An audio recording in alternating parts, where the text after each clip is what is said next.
Si conoces a alguien que tiene síntomas por agrandamiento prostático, estoy seguro que le pueden interesar los tipos de cirugía que existen. Y sí, a veces los medicamentos como la tamsulosina no alcanzan y tenemos que pasar al siguiente escalón, que es la cirugía. Pero en primer lugar, quiero aclararte dos cosas. Por un lado, no existen cirugías milagrosas y cualquier procedimiento quirúrgico presenta riesgos. Y por otro, no toda persona se va a beneficiar de una cirugía. Por si no me conocías, soy el urólogo Mauro Carrillo y te quiero explicar los distintos tipos de cirugía que existen para el tratamiento de la hiperplasia prostática benigna o HPB. Pero primero entendamos por qué hay que operar. La indicación de cirugía por agrandamiento prostático está dado por las complicaciones de esta enfermedad, así como la falta de respuesta al tratamiento médico como es la tamsulosina. Por otro lado, personas que no quieren tomar una medicación también pueden optar por un tratamiento quirúrgico aceptando los riesgos. Por ejemplo, un varón de 60 años que toma tamsulosina, que tiene piedras en la vejiga y que además esto altera su calidad de vida, podría optar por una cirugía de próstata en caso de que tenga un buen riesgo quirúrgico. El objetivo de cualquier cirugía por agrandamiento prostático es achicar la glándula, es decir, quitar la parte agrandada dejando la cápsula. De esa forma podemos recuperar el chorro y el caudal de orina. Tenemos varias opciones de cirugía, desde cirugía láser a cirugía convencional, pasando por terapia con vapor de agua y vaporización con láser verde. Y en términos generales, todas tienen ventajas y desventajas, y muchas de ellas tienen un resultado funcional muy bueno. En otras palabras, quiero decir que el resultado de este tipo de cirugías brinda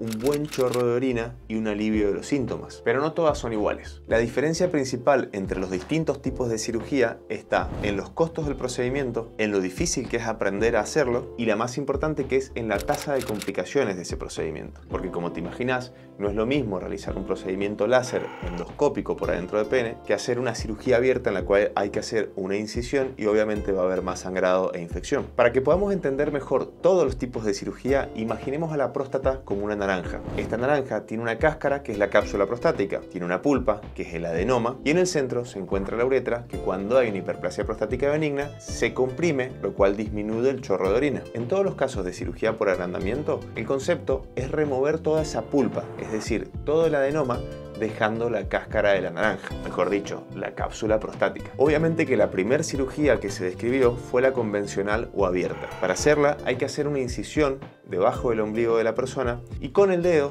se va a separar esa pulpa de la cápsula. La incisión se puede hacer en la vejiga o en la cápsula prostática y luego de extraer todo el adenoma se va a cerrar con unos puntos y se sutura la piel y el resto de los tejidos. El resultado funcional de la cirugía abierta es bastante bueno. Dicho de otra forma, luego de una cirugía abierta la gran mayoría de los pacientes tienen un muy buen chorro de orina, pero la mayor contra de este tipo de cirugía radica en que tiene muchas más complicaciones. En primer lugar, tenemos un corte en la piel, hay que entrar a la cavidad abdominal, tenemos riesgo de lesión de otros órganos y obviamente lo que ya te imaginas, tenemos una tasa de infección y de sangrado mucho mayor, llegando en ocasiones a necesitar transfusiones por la pérdida de sangre. Por otro lado, presentan más dolor, necesitan mayor cantidad de días de sonda vesical para poder producir la cicatrización. Estamos hablando entre 4 y 7 días dependiendo del tipo de cirugía y los hábitos del cirujano. Y por supuesto que requiere más días de internación. Y espera, tiene una gran ventaja y es que no requiere equipamiento especial. La mayoría de los urólogos está capacitado para hacerla y debería ser más económica porque no usamos instrumental ni descartables. Pero esto último no es tan así, porque pensá que si una persona está internada 4 o 5 días y tiene más complicaciones, probablemente repercuta en la economía de esa persona, porque va a demorar más en reincorporarse a su actividad laboral. Y por otro lado, al tener más complicaciones, cuando analizamos los costos globales de este tipo de cirugía, tampoco es que son tan convenientes. Pero bueno, ese es un tema para otro video y lo vamos a charlar más adelante. Ahora sí, por otro lado tenemos las cirugías endoscópicas. En este tipo de cirugías se ingresa a través del pene con un dispositivo especial y vamos a cumplir el mismo objetivo, que es reducir el volumen de la próstata, ampliando el canal de salida que es la uretra. Acá tenemos varias técnicas: la resección o RTU, la vaporización con láser, el resum y el OLEP o enucleación prostática con láser Holmium. Voy a empezar hablando del resum, que es bastante nuevo y se utiliza vapor de agua a altísima temperatura para coagular y producir una necrosis del tejido prostático agrandado. Pero bueno, no es vapor de agua como el que tengo acá para tomarme estos mates, mientras te suscribís al canal, obvio, sino que es un dispositivo que con una aguja especial se inyecta ese vapor dentro del tejido prostático y es ahí donde va a producir la necrosis del tejido. Realmente los resultados funcionales no son tan buenos como otras técnicas, pero aportan una mejoría. Pero tiene una gran ventaja y es que es muy fácil de aprender y tiene una baja tasa de complicaciones, por lo que se podría usar en pacientes que tienen un elevado riesgo quirúrgico. Y la ventaja que es la que más resuena y es la mayor probabilidad de conservar la eyaculación. En algunos pacientes esto no es tan relevante, pero hay otras personas en las cuales la eyaculación es algo fundamental. Y tengan en cuenta que la aneyaculación o eyaculación retrógrada es bastante frecuente en casi todas las cirugías de próstata. Obviamente que en medicina siempre hablamos de probabilidades y no tenemos certezas. Por lo tanto, aún haciendo un resum, podemos perder la eyaculación, pero según la bibliografía es menos probable. En segundo lugar, y un poquito más breve lo voy a explicar, tenemos la vaporización con láser verde. La vaporización es una técnica que no está tan difundida y cada vez se tiende a usar menos, al menos eso creo. Y consiste en vaporizar, es decir, quemar el tejido prostático agrandado desde adentro de la uretra hacia afuera, lo cual es bastante rápido, es costoso porque utiliza un equipo láser y ofrece buenos resultados funcionales. Pero por otro lado, como yo estoy quemando con un láser que literal hace y van quemando, se asocia a bastantes síntomas de urgencia o síntomas irritativos. Y tiene una gran desventaja que sí aportan el resto de las técnicas, y es que al vaporizar el tejido agrandado, yo no puedo estudiar ese tejido prostático al microscopio, por lo que si justo ese paciente tenía un hallazgo de cáncer de próstata y no lo sabíamos, nunca nos vamos a enterar, porque no obtuvimos ningún tipo de tejido, sino que este tejido se quema directamente. Ahora sí, vamos a hablar de las más utilizadas. En tercer lugar, tenemos a la RTU. RTU significa resección transuretral y se puede hacer con energía monopolar o bipolar. El concepto de esta cirugía es ir agrandando el canal por el cual circula la orina de manera progresiva, resecando pequeños fragmentos. Para eso utilizamos un ANSA, que es una especie de alambre chiquitito que va a ir sacando estos fragmentitos desde adentro de la uretra. Es un buen método, no es tan complejo de aprender como otro tipo de técnicas y dentro de todo es bastante accesible. Además, cuando utilizamos tecnología bipolar, podemos hacer próstatas de medianas a grandes. Obviamente que las próstatas que son demasiado grandes, por ejemplo una próstata de 200, 300 centímetros cúbicos, no sería conveniente utilizar la RTU bipolar, sino ahí tendríamos que hacer una cirugía abierta o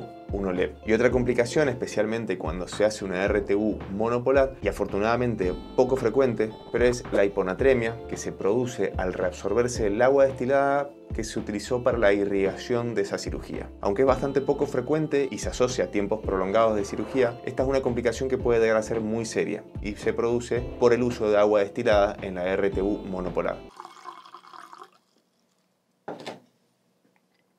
Hablar de la enucleación prostática con láser Holmium nos remonta a Nueva Zelanda en la década del 90. Es ahí donde se describe por primera vez esta técnica. En esta curiosa técnica se recrea el dedo del cirujano que separa la pulpa de la cáscara, pero en vez de hacerlo con una incisión en la piel, se hace a través de la uretra con un láser especial que se llama láser Holmium. Luego de haber enucleado el adenoma prostático, se utiliza otro dispositivo en la misma cirugía llamado morcelador. Este morcelador lo que hace es extraer el adenoma como si fuera un puré, es decir, lo procesa y lo saca en la misma cirugía en pequeños fragmentitos. Obviamente que una de las grandes ventajas de esta técnica es que tiene menos dolor que la cirugía convencional y, por supuesto, al ser un láser tiene menos tasa de sangrado y de transfusión. Por otro lado, puede ser una cirugía ambulatoria en la cual el paciente se va en el mismo día a la casa, o quizás necesita un día de internación, pero es muy raro que requiera más días. Otra gran ventaja es que en manos experimentadas permite tratar próstatas de casi cualquier volumen, desde muy chicas a muy grandes. De hecho, el OLEP ha reemplazado en gran parte de los países y centros de referencia a la cirugía convencional y también a la RTU. Y otra gran ventaja que tiene esta técnica es algo que te dije antes en este video. Recordá que hasta un 5 a 10% de los pacientes puede tener un hallazgo incidental de cáncer de próstata en la muestra de cirugía,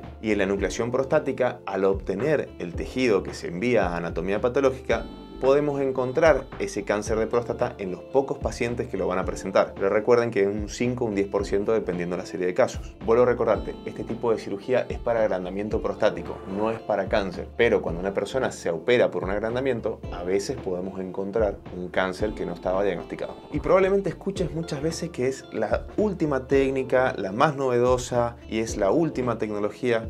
Pero lo cierto es que el OLEP es una técnica bastante vieja. De hecho, como te dije recién, nace en los 90. Un poco la demora en la expansión en los distintos países tiene que ver con dos factores. En primer lugar, y especialmente acá en América Latina, el equipo para hacer enucleación es muy caro comparado con otros instrumentos. Y en segundo lugar, y sumamente importante, es la curva de aprendizaje. A diferencia de las técnicas que te comenté antes, la enucleación prostática con láser Holmium es bastante compleja de aprender. Y para hablar un poquito más de la enseñanza de una cirugía, te voy a dejar una entrevista que hice acá con un colega alemán que la verdad que no tiene ningún tipo de desperdicio y te va a encantar. Y si ya la viste, te dejo otro video acá que seguro te va a servir. Y recordá que cualquier persona que se va a someter a un procedimiento quirúrgico debe resolver todas sus dudas con el profesional que lo va a tratar. Y suscríbete.